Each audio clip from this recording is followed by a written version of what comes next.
Хүннү гүрэн байгуулагдсны 2222 жилийн ойг тохиолдуулан Монгол Улсын их сургуулийн Улаанбаатарын сургуулийн археологийн тэнхимийн хамт олон Аранхан аймгийн Өндөр Улаан сумын нутагт Ханун голын ойролцоох гол мод хэмээх газраас олдсон хүннүгийн язгууртны булшийн олдвраа дэлгэн харуулж байгаа юм а. Тус үдсэглэн Улаанбаатарын сургууль дээр энэ сарын 17-нд нээлттэй хийсэн бөгөөд энэ сарын 24-нд дуустал үргэлжлэх юм.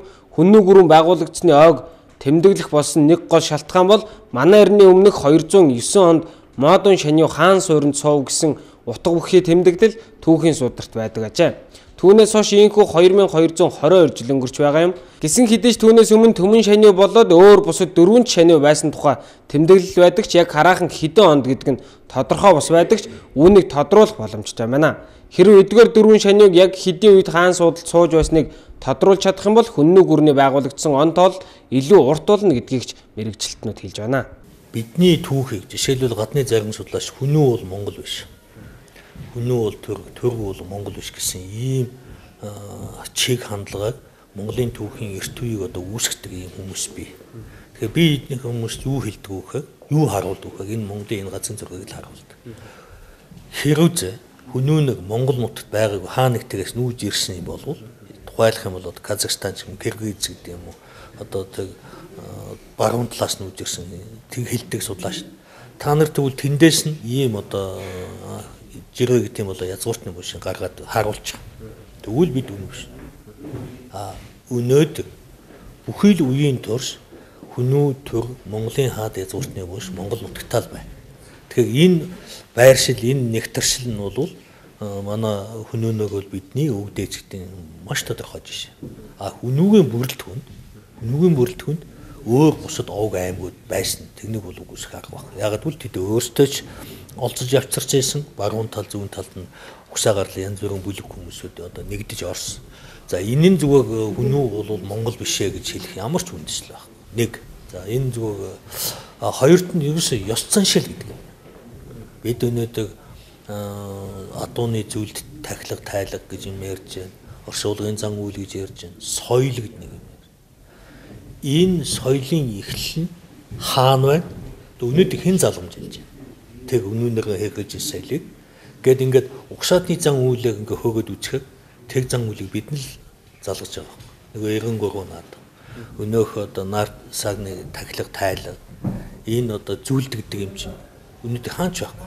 Казахстанд байна байхгүй. Туркменд байна байхгүй. Тэгэхээр тэг зан үйлийг хэн хадгалсан нь тэдний хойч үүдэг. Энэ зан үйл одоо бидний хэрэгжилж байгаа энэ зан үйл өшөө хаана байна? Өшөө цаашаа эртүүн хаав тэгэн бидний өвдөж суулдаг юм одоо түүхэн шинжлэх ухааны уламжилт одоо зүйл юм.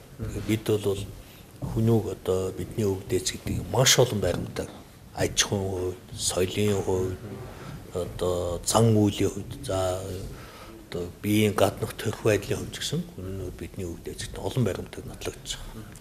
Тэгэхээр энэ жил гэхэд л одоо зүүн Слааны эцэст бас яг жирийн иргэдийн булш бас олдсон шүү дээ. Тэгэхээр ер нь яг энэ хүннүгийн энэ булш олдвруудыг энэ судлах, малтах те энэ зарцуулагдах одоо төсөв хөрөнгийг одоо ер нь яаж шийддэг нэг хоёр төр зэсгээс ер нь хэрэг анхаарч байна. Дээрэс нь яг энэ хүннүгийн энэ булш олдвор археолог болоод ер нь түүхийн чиглэлийн судалгааны одоо энэ ажилд одоо энэ манай энэ баг залуу эрдэмтэд гэдэг юм ер нь одоо хичнээн хүмүүсээс ажилтдаг байна.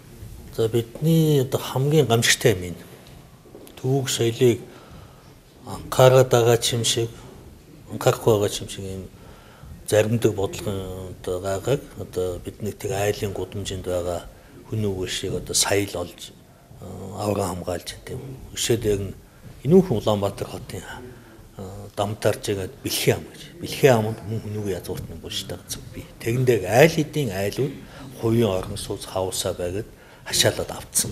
Одоо төр дахиад мөнгө зарцуулах юм бол тэг хувийн эзэмшил газар руу тэг хүнээс тэр хүнд мөнгө төлж ийж одоо тэг дурсгалаа авраа хамгаалах ийм байдалд байна.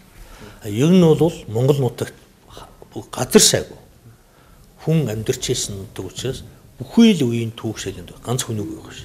Одоо хөрөл зэвсгээс авахгүй бол 13 дугаар зууны Монголын бүхий л одоо дурсгалууд бий. Харамсалтай нь өнөөхийгөө бид нэг танихгүй улмаас мэдэхгүй улмаас тэг одоо тэг аж ахуйн үйл ажиллагаа хийдэг явуулдаг юм аа улсын төсвөөс жил бүр шинжлэх ухаанд одоо энэ түүх соёлыг судлахад мөнгө зарцуулдаг, тодорхой хэмжээний мөнгө зарцуулдаг нь үнэн. Тэг нь одоо мэдхгүй биднэрт л одоо хүртэхгүй байна. Тэгэхээр тэг нэг хүртдэг авдаг тийм улсууд л энэнд одоо хариулах байна. Энэ шинжилгээ ухааны судалгааны хөрөнгө оруулалт зарцуулалт бол маш ойлгомжгүй, маш тодорхойгүй байдаг. Энд бол олон удаа тэг сайдар нэг хэлж ирсэн. Жишээлбэл өнөөдөр төрд ямар мэдээлэл эрдэмтэн судлаач гэдэг тийм бүхэл бүтэн мэдээллийн бааз бай. Тэг мэдээллийн баазаа үзээд л за энэ судалгааг хэн хийд. Тэг хүнд л одоо тэг санхүүжилтээ өгч уулзаад энд бол ямар нэгэн тендер төсөл шалгаруулад ах ямар ч шаардлага байна. Гэтэл тендер төсөл гэдэг юм эрдэмтний төсөл гэдэг юм шалгаруулад тэр нь тухайн яам тамгын хэдэн таньдаг төшмөлийг мэддэг л судлаач нь авна уу гэхээр тэг яам тамгын над шиг одоо тэднийг танихгүй хүн бол юу ч авч чаддаг. Тэгээд ийм хөрөнгө төсөв байхгүй яа чи энийг хийсэн бэ гэд надаас асууж магадгүй. Энэ бол их сургууль оюутан өөрөө эрдэмтний зардалтай байдаг учраас энэ зардлынхаа хүрээнд бид ингээд улсын төсвөөс нэг ч төгөөг авахгүйгээр шийдээд яваад байгаа. Гэтэ энэ цаашдаа бол ингэж явж болохгүй л дээ. Хэрвээ энэ газрын дээрх, доорх, түүх соёлын дурсгал зүйл төрийн өмч муйн бол төрөөс ямар нэг хэмжээгээр тодорхой санхүүжилтийг хийх ёстой. Тэгжээж одоо энэ судалгаа олон түмэнд өгнө. Тэгээ бид нэг энэ судалгаа хийх жишээлбэл одоо бидэнд Монгол улсын их хурлын гишүүн, засгийн газрын гишүүн Баттулгой бидэнд хувийнхаа компани, улсын биш, хувийн компанийнхаа мөнгнөөс тусалцаа үзүүлж энэ Арангаа аймгийн хүн болын Хануу голын хүнд идэх хааны бошны малтаа судалгаа хийхэд бид нэг 2 жилийн одоо 100% санхүүжилт. Тэгжээж бид энийг одоо асар том ажлыг дуусгасан. Түүнээс одоо энэ бол улсын төсвөг хийсэн бол нэлээд хэмжээний ажил болох байсан. Одоо танхимд одоо дэлгэгдсэн үзмөрүүд маань тийм ээ одоо яг одоо ялангуяа энэ хүн нүгийн хүрэл зэвсгийн бусад энэ газар байдаг одоо олдруудаас бас эрчимгоо одоо тийм одоо ховор тий онцлогтой тийм үзмөр юу та бас танилцуулахгүй. Монгол нутагт хүмүүгийн жиргээ гэдэг юм болоод язгууртны олон борш малтсан. Тэдгээр боршноос гарч байгаагүй одоо шин ховор сонин олдорууд эндээс гарсан. За энэ олдоруудын хамгийн цаад утга учир нь бол эртний хүмүүнээ бүдүүлэг харахгүй байгаагүй. Аж ахуй соёлын маш өндөр түвшинд байсан юмаа гэдгийг л харуулж байгаа. Жишээлбэл хүнүүнийг бол бүдүүлэг харахгүй, юмыг дандаа булаан эзэлдэг, төрөмгийлдэг, булааж авдаг байсан гэж одоо гадны төвчд бичдэг. Зөвхөн малаа малж амьдардаг, малаа дагаж амьдардаг. Малаа дагаж амьдарна гэдэг нь их бүдүүлгээ хэлж байгаа. Бүгд их доош нийж. Зүгээр л малаа утахгүй даа. Гэтэл тэр мал аж ахуй гэдэг бүх аж ахуйн соёлыг бий болгоцсон. Хаана малаа маллуулууд ашигтай гэдэг, бэлчээрэн мал аж ахуй гэдэг юмыг бий болгоцсон гардаг. Тэрний тэгэхээр одоо муу шааж одоо мал дагаж амьдардаг, тэрнээс өөр соёл уу, булаан эзэлдэг. Тэгтэл тэрнийг энэ төмөр гэдлийг тэр нүүдлийнхэн аж ахуйн явцад өөрсдөө экологийн ямар ч сүрэл хүнээлгүйгээр олборлоод, ашиглаад, үйлдвэрлэлээ бүтээгээд хийж чаддаг байсан ард түмэн гэдгийг л одоо энэ харуулж байгаа. Бидний та бүхний энэ харж байгаа энэ хаш идэл. За энэ Ромын шилээ. Энэ Ромын шилээ аяг бол Монгол нутагт яаж ирсэн бэ? Энэ бол онцлог. Тэгэхдээ яг бид нэг одоо жишээлбэл Германд улс олон улсын хур торгон замын тухайн үеийн эртний торгон замын худалдаагаар энэ шилээ аяг Монголд ирсэн байх магадaltaй гэдэг ийм саналаа хэлэхэд Германы яг энэ одоо Ромын шилээ аягийг судалдаг тусгай судлаачид нь уушлаараа наачин бол худалдаа харилцааг явуулдаг элбэг байгаа биш. Ромын цөөхөн тооны язгууртууд хэрэглэдэг тансаг хэрэглээний зүйлээ л гэж байна. Тэгэхээр энэ юу харуулж байгаа юм хэрэг хүнүүгийн язгууртан Ромын язгууртай хоёрыг уулзал болж таарах гэдэг. Энэ нэг биш ийм гурван одоо Ромын шилээ аяг. Яг хоёр нь бол ингээ хагаргаад бидэнд ийм ирсэн боловч иймтэй адилхан энэ одоо хагархаа шилээ аягийн бүтгэн хэлбэг нь бол Бооны музейд байна. Би интернетээр нэлээд хайсан. Ийм одоо Ромын шилээ аяг одоо өдгөө дэлхийд дээр нэг 10 гаруй хүн байна. Тэрний нэг нь одоо манай Монгол. Энэ бол одоо юутай зөвөрлөх юм. За энэ хаш идэл байна. Мөн ялгаа байхгүй энэ хаш идэл бол одоо хаа язгуур бэлэгдэл. Тэгээ энэ хаш идлийн тэг дээдлэлт нь байгаа юм бол хоёр бар ингэж үүдээс уулзсан. Маш урган сэлбэртэй.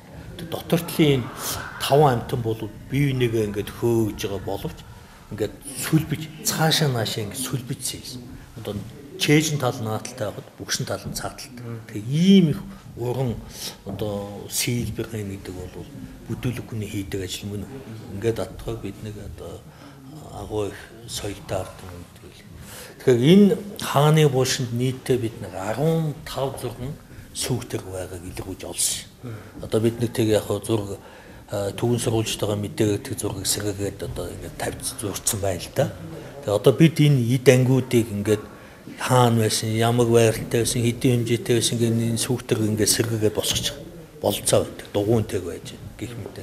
Тэгэхээр нэг хүнд ийм 16 долоогоор сүүгтэр дагалдуул тавина гэдэг юм бол нөгөө энэ хаан хэр зэргийн одоо хүндлэл хүлээсэн хүн байна. Зэрэг хүндэлж яана гэдэг л одоо тодорхой жишээ болдог. Одоо ч тийм байгаа ш тийм ээ.